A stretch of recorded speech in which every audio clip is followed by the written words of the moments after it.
வணக்கம். இன்றைக்கி வேர்டில் நம்ம பார்க்கக்கூடிய ஆப்ஷன் ரெஃபரன்சஸில் டேபிள் ஆஃப் கண்டென்ட். இந்த டேபிள் ஆஃப் கண்டென்ட்ன்ற ஆப்ஷன் எதுக்கு யூஸ் ஆகுது அப்படின்னு பார்த்தீங்கன்னா, நம்ம இங்கே காமிச்சிருக்கோம் பார்த்தீங்களா, இந்த ஸ்க்ரீனில் தெரிகிற மாதிரி, அதாவது நம்மளுடைய இண்டெக்ஸை ரெடி பண்ணுறதுக்காக. ஸோ இண்டெக்ஸ் எப்போ ரெடி பண்ணுவோம்? ஒரு புக்கோ ஒரு டாக்குமெண்ட்டோ நம்ம என்ன பண்ணியிருக்கோம், பல்காக ரெடி பண்ணி வச்சுருக்கோம். தென் அதனுடைய பேஜ் நம்பர்ஸோடு நம்ம ரெடி பண்ணி வச்சுருக்கோம். ஒவ்வொரு எந்தெந்த ஹெட்டிங் எந்தெந்த பேஜில் இருக்குது அப்படின்றத நம்ம குயிக்காக பார்த்துக்கிறதுக்காக தான் எது யூஸ் ஆகுது, நம்மளுடைய இண்டெக்ஸ் யூஸ் ஆகுது. ஓகேங்களா? இந்த சப்ஜெக்ட்டுக்குள்ளே என்னென்ன டாப்பிக்லாம் இருக்குது, ஒவ்வொரு டாப்பிக்கும் எந்த பேஜில் இருக்குது அப்படின்றத நம்ம ஈஸியாக ரெஃபர் பண்ணுறதுக்காக யூஸ் ஆகக்கூடியது தான் இண்டெக்ஸுன்றது.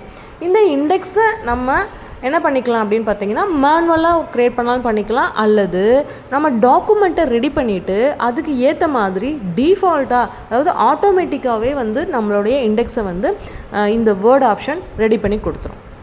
ஓகேங்களா? ஸோ அந்த மாதிரி கஷ்டமே இல்லாமல் இப்போ காமிச்சிருக்கிற மாதிரி டேபிள் ஆஃப் கண்டென்ட்டை, அதாவது இண்டெக்ஸை ரெடி பண்ணிக்கிறதுக்காக எந்தெந்த சப்ஜெக்ட், அதாவது சப்ஜெக்ட் என்ன, அதில் உள்ளக்கூடிய ஹெட்டிங்ஸ் என்ன, ஒவ்வொரு ஹெட்டிங்கும் என்னென்ன பேஜில் இருக்குது அப்படின்றத ஆட்டோமேட்டிக்காகவே எந்த ஆப்ஷன் மூலமாக கொண்டு வந்துடலாம் அப்படின்னு பார்த்தீங்கன்னா, இந்த டேபிள் ஆஃப் கண்டென்ட் ஆப்ஷன் மூலமாக கொண்டு வந்துடலாம்.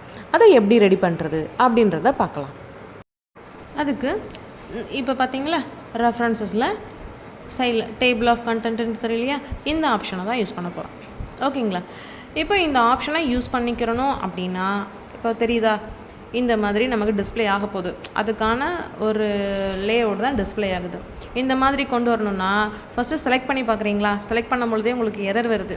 ரீசன் என்ன அப்படின்னா, டேபிள் ஆஃப் கண்டென்ட், அதாவது இண்டெக்ஸ் ரெடி பண்ணணும்னா அதுக்கு முன்னாடி அங்கே என்ன இல்லையா, உள்ளே கண்டென்ட் எதுவும் இல்லையா. அப்போ கண்டென்ட் இருந்தால் தான் என்ன ஆக முடியும், அந்த டேபிளை அதாவது இண்டெக்ஸை ரெடி பண்ண முடியும், டேபிள் ஆஃப் கண்டென்ட் ரெடி பண்ண முடியும். அப்போது நம்ம என்ன பண்ணிக்கிறோன்னா, ஃபஸ்ட்டு இண்டெக்ஸ் ரெடி பண்ணுறதுக்கு முன்னாடி நமக்கு தேவையான டாக்குமெண்ட்டை க்ரியேட் பண்ணிக்கிறணும். சரிங்களா?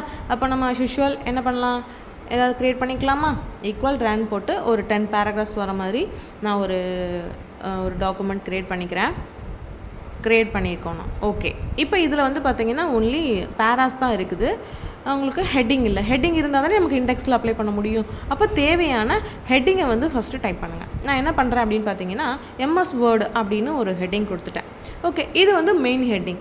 இப்போ இந்த மெயின் ஹெட்டிங்குள்ளே என்னென்ன சப் ஹெட்டிங் இருக்குது, ஓகே, ஸோ அடிஷ்னல் டைட்டில் சொல்லுவோம் இல்லையா, ஸோ என்னென்ன சப் ஹெட்டிங், இப்போ வேர்டுக்குள்ளே என்னென்ன ஆப்ஷன்லாம் இருக்குது அப்படின்ற மாதிரி ஒவ்வொரு பேராவுக்கும் நான் என்ன பண்ணிக்கிறேன், சப் ஹெட்டிங் என்ட்ரி பண்ணிக்கிறேன்.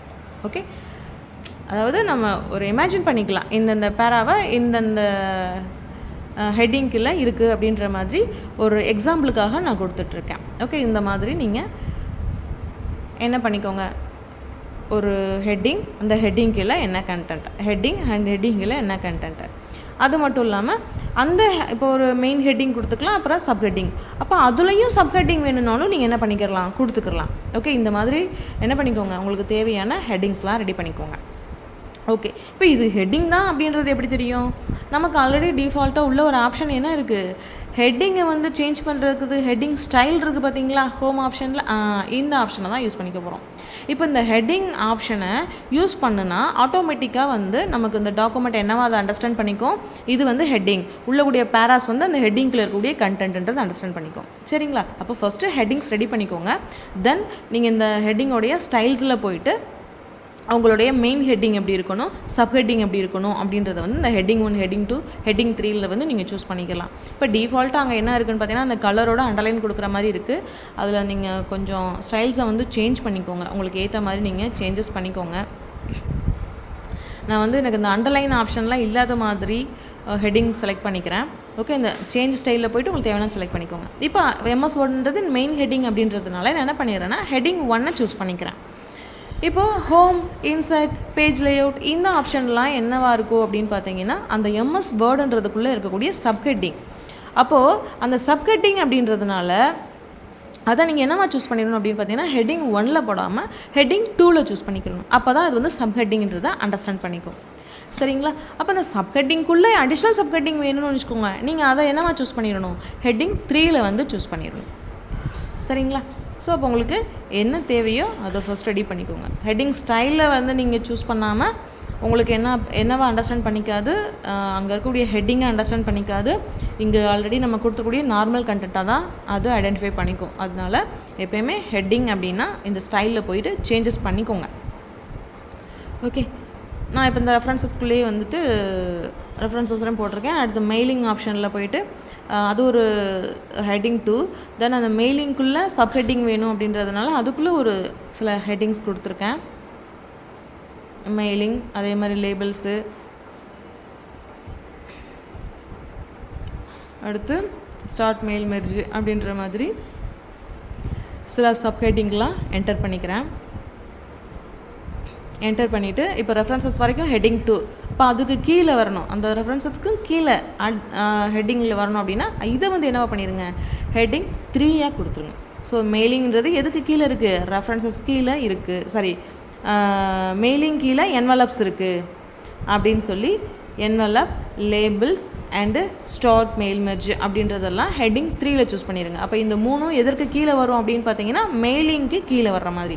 ஓகே, எம்எஸ் ஆஃபீஸ்க்கு கீழே ஹோம், இன்சர்ட், பேஜ்லெட் அப்படி வர்ற மாதிரி நம்மளுடைய மெயிலிங்க்கு கீழே உங்களுடைய அந்த தேர்டு ஹெட்டிங் வந்து டிஸ்பிளே ஆகும். ஓகே, இவ்வளோ தான் நம்ம பண்ண வேண்டிய வேலை. இந்த வேலையை முடிச்சுட்டு நம்ம இப்போ என்ன பண்ண போகிறோம், ஃபஸ்ட்டு பேஜில் கொண்டு போய் கர்சரை வச்சுட்டு ரெஃபரன்சஸில் டேபிள் ஆஃப் கண்டென்ட் அப்படின்றத நம்ம சூஸ் பண்ணுறோம். அதில் கொடுத்துருக்கூடிய அந்த பில்டின் ஆப்ஷன் இருக்கா, ஆட்டோமேட்டிக் டேபிள் 1, ஆட்டோமேட்டிக் டேபிள் 2. உங்களுக்கு இதில் எந்த ஆப்ஷன் வேணுமோ அதை நீங்கள் சூஸ் பண்ணுங்கள். Okay, any one you want. Okay, choose பண்ணிவிட்டு ஓகே கொடுத்துருங்க. கொடுத்துட்டிங்கன்னா டிஸ்பிளே ஆகிடுச்சா, என்ன டிஸ்பிளே இருக்குது, மேலே வந்து கண்டென்ட்ஸ் டிஸ்பிளே ஆகுது. அங்கே அப்படியே இருந்தாலும் ஓகே, இல்லை உங்களுக்கு மாற்றணுனாலும் நான் என்ன பண்ணிக்கிறேன், எம்எஸ் ஆஃபீஸ்க்குள்ளே வேர்டை பற்றின இன்ஃபர்மேஷன் இருக்குன்றதுனால நான் எம்எஸ் ஆஃபீஸ்க்கு அந்த மேலே கொடுத்துட்றேன். நெக்ஸ்ட்டு வந்து எம்எஸ் வேர்டுன்றது ஹெட்டிங் 1, அதுதான் மெயின் ஹெட்டிங். சரிங்களா, இப்போ இந்த எம்எஸ் வேர்டுக்குள்ளே அடிஷ்னல் சப்ஹெட்டிங் இருக்கிறதுனால ஆட்டோமேட்டிக்காக அந்த எம்எஸ் வேர்டுக்குள்ளே எப்படி டிஸ்பிளே இருக்குது, ஹோம், இன்சர்ட், பேஜ் லேஅவுட்டெல்லாம் கொஞ்சம் ரைட்டில் தள்ளி டிஸ்பிளே ஆயிருக்கா. அப்போ ஆட்டோமேட்டிக்காகவே நமக்கு என்னதான் தெரியுது, அது வந்து சப்ஹெட்டிங்கிறது தெரிஞ்சிருச்சா.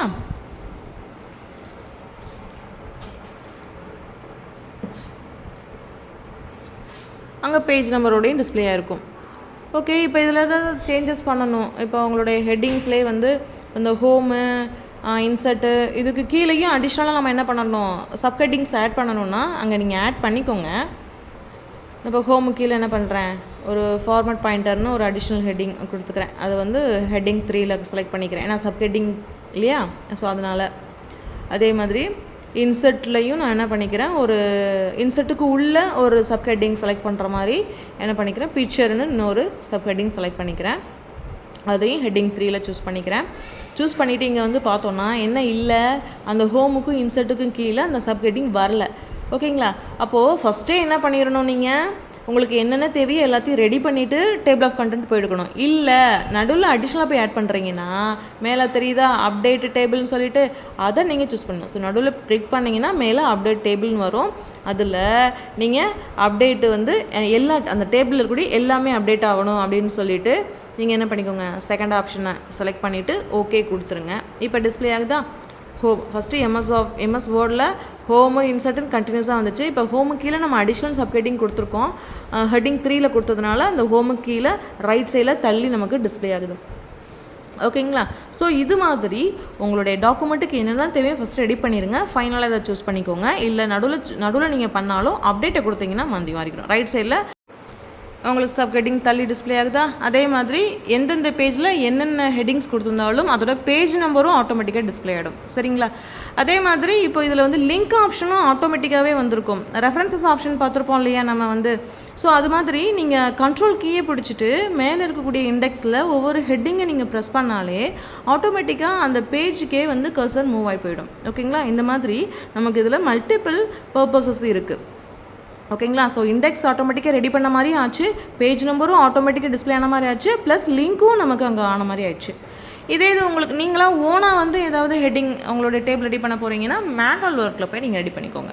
ஓகேங்களா, ஸோ டேபிள் ஆஃப் கண்டென்ட்டில் போயிட்டு மேனுவல் டேபிளை செலக்ட் பண்ணுங்கள். அங்கே இருக்கக்கூடிய ஒவ்வொரு அங்கே டிஃபால்ட்டாக கொடுத்துருக்காங்களா, இந்த இடத்துல டைப் பண்ணுங்கன்னு கொடுத்துருக்காங்க இல்லையா, அந்த டைப்பை சேஞ்ச் பண்ணிவிட்டு உங்களுடைய கண்டென்ட் என்னவோ அதை நீங்கள் டைப் பண்ணுங்கள்.